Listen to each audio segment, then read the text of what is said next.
Assalamualaikum students. But today's topic is vitamins.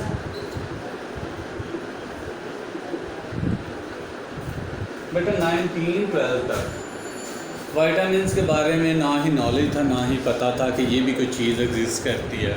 हुआ क्या कि हॉपकिन एक साइंटिस्ट था। हॉपकिन ने क्या किया कि एक चीज़ को उसके डिफरेंट एक्सपेरिमेंट या डिफरेंट ऑब्जर्वेशन के थ्रू उसने एक चीज़ नोट की कि कार्बोहाइड्रेट्स, लिपिड्स, फैट, इन सारी चीज़ों के साथ साथ हमारी बॉडी के लिए कोई एक और चीज़ भी है जिसके जो हमारी नॉर्मल बॉडी की ग्रोथ के ऊपर बहुत ज़्यादा इफ़ेक्ट करती है।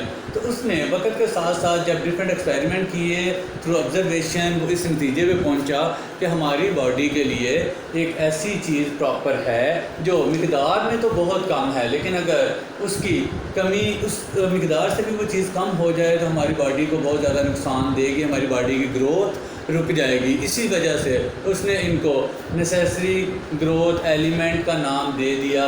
उसके बाद इसका प्रॉपर वाइटामिन का नाम जो प्रपोज किया था वो पंक ने किया था, जिसने बाद में विटामिन B1 यानी थायामीन को भी डिस्कवर किया था।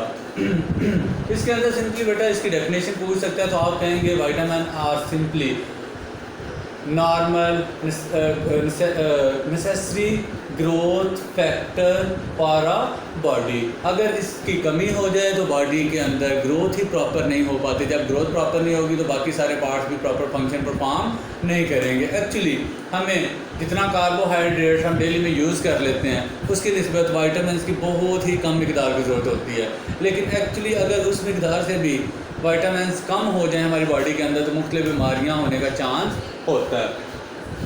बेटा दो तरह के वाइटामिन हम पढ़ते हैं, एक फैट सॉल्युबल, दूसरे वाटर सॉल्युबल। अगर हम बात करें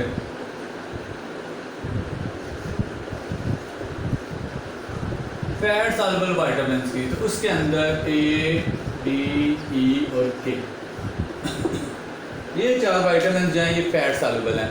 फैट सॉल्युबल का मतलब है ऐसी चीज़ जो फैट के अंदर डिज़ोल्व हो, फैट में आ जाता है। मतलब आपका दही हो गया, ठीक है, आपका दूध हो गया, आपकी लस्सी वगैरह हो गई, इस तरह की जो चीज़ें होंगी वो फैट से भरपूर होती हैं। आपने देखा होगा कि अक्सर बेशतर जो डॉक्टर्स होते हैं वो भी बताते हैं जी इस मेडिसिन को आप दूध के साथ लें या इस मेडिसिन को आप पानी के साथ लें। स्पेशली जब ये वाइटामिन वाली चीज़ें होती हैं तो उनके साथ ये रेफ़र करना बड़ा ही ज़रूरी होता है कि आपकी बॉडी में किस विटामिन की कमी है और उस विटामिन को आपने किस चीज़ के साथ लेना है। क्योंकि विटामिन A, D, E और K इनको अगर आप वाटर के साथ लोगे तो ये इतने ज़्यादा डिज़ोल्व नहीं, बल्कि डिज़ोल्व करेंगे नहीं प्रॉपर जब तक आप इस ऊपर से आप फैट वगैरह या इस तरह फैट वाली कोई चीज़ अपने मतलब स्टमक तक नहीं पहुँचाते।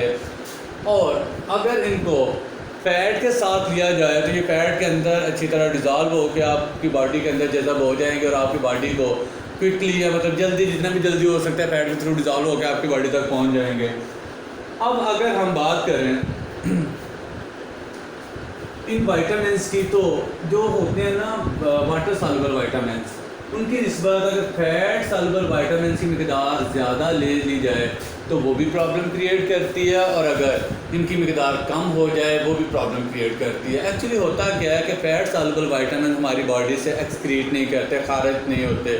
सो इनकी जो एक्सेस मिकदार है वो हमारी किडनी वगैरह के अंदर बोन लाइक जैसे बुरबरी सी बोन अगर किसी जानवर की आपने देखी हो काफ़ी अरसे से पड़ी है तो वो बुरबरी सी हो जाती है, यानी उसको अगर आप हाथ से ही थोड़ा सा मसलने की कोशिश करें तो वो छोटे छोटे पाउडर की शक्ल में कन्वर्ट हो जाती है। तो उस पाउडर की टाइप की तरह हमारी किडनी के अंदर ये विटामिन अक्यूमुलेट करना स्टार्ट हो जाते हैं, जिसकी वजह से किडनी में डिफरेंट प्रॉब्लम स्टार्ट हो जाती हैं। सो अगर हम बेटा हम इसकी एक्सेस अमाउंट ले लें वो भी नुकसानदेह है, लेकिन इसकी कमी जो है वो तो ग्रोथ को ही रोक देगी, यानी हमारी बॉडी के डिफरेंट जो पार्ट्स हैं वो प्रॉपरली ग्रो नहीं कर पाते।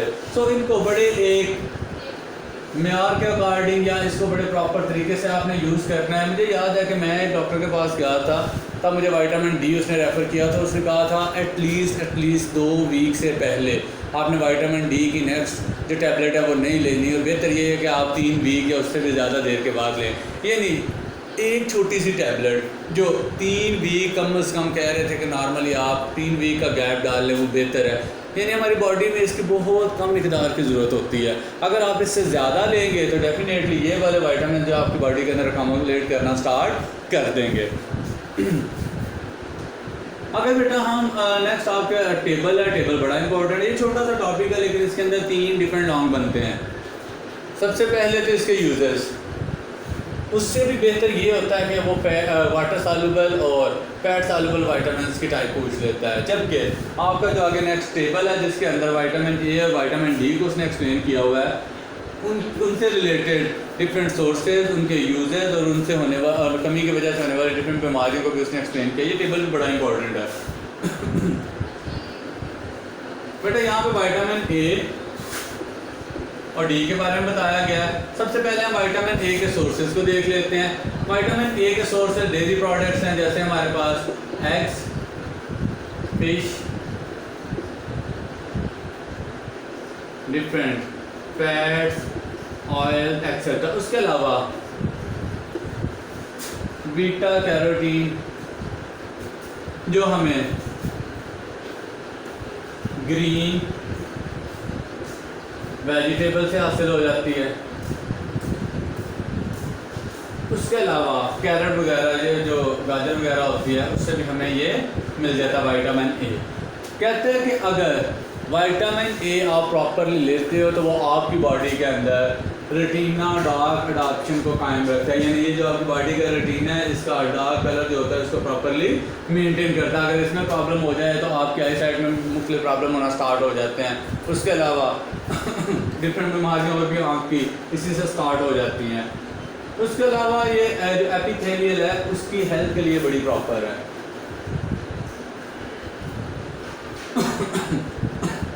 अगर बेटा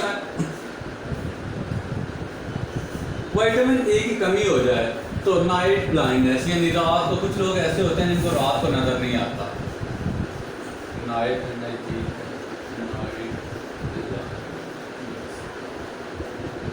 तो अगर विटामिन ए की कमी हो जाए और काफ़ी हद तक सेवर कंडीशन हो जाए तो नाइट ब्लाइंडनेस भी स्टार्ट हो जाती है, यानी रात को आपको नज़र आना बंद हो जाता है। भाई जहाँ हमारे भी गांव के अंदर कुछ लोग गुजरे हैं जिनको मतलब रात को नज़र नहीं आता, यानी मेरे पास भी इस चीज़ का एक एविडेंस था जो हमारे बड़े बताते हैं। हमने तो नहीं देखे कि कुछ लोग इस तरह के थे जिनको प्रॉपर रात को नज़र नहीं था आता। तो डेफिनेटली उनको विटामिन ए की कमी होगी, इसी वजह से प्रॉब्लम स्टार्ट हो सकती है। इससे नेक्स्ट बेटा अगर हम बात करें तो हम बात करेंगे विटामिन डी की। बड़ा ही इंपॉर्टेंट विटामिन है जो आपकी हड्डियों की ग्रोथ के लिए और बाकी भी कुछ फंक्शन आपकी बॉडी के अंदर प्रॉपरली परफॉर्म करता है। बेटा इसके सोर्सेज की बात करें तो ये भी हमें डेयरी प्रोडक्ट जैसे फ़िश वगैरह, फ़िश के लीवर से स्पेशली ये मिलता है, फिर हमें ऑयल से, फैट से एक्सेट्रा। उसके अलावा आपने कभी सुना हो कि जी सूरज की रोशनी जो स्पेशली सुबह सुबह की रोशनी होती है उससे आपकी बॉडी को विटामिन मिलते हैं। एक्चुअली वो आपकी बॉडी को विटामिन डी प्रोवाइड करता है, आपकी स्किन के अंदर विटामिन डी को डिवेल्प करता है, जिसकी वजह से आपको स्किन की डिफरेंट बीमारियों से भी बचाता है और आपकी हड्डियों को भी मजबूत करता है।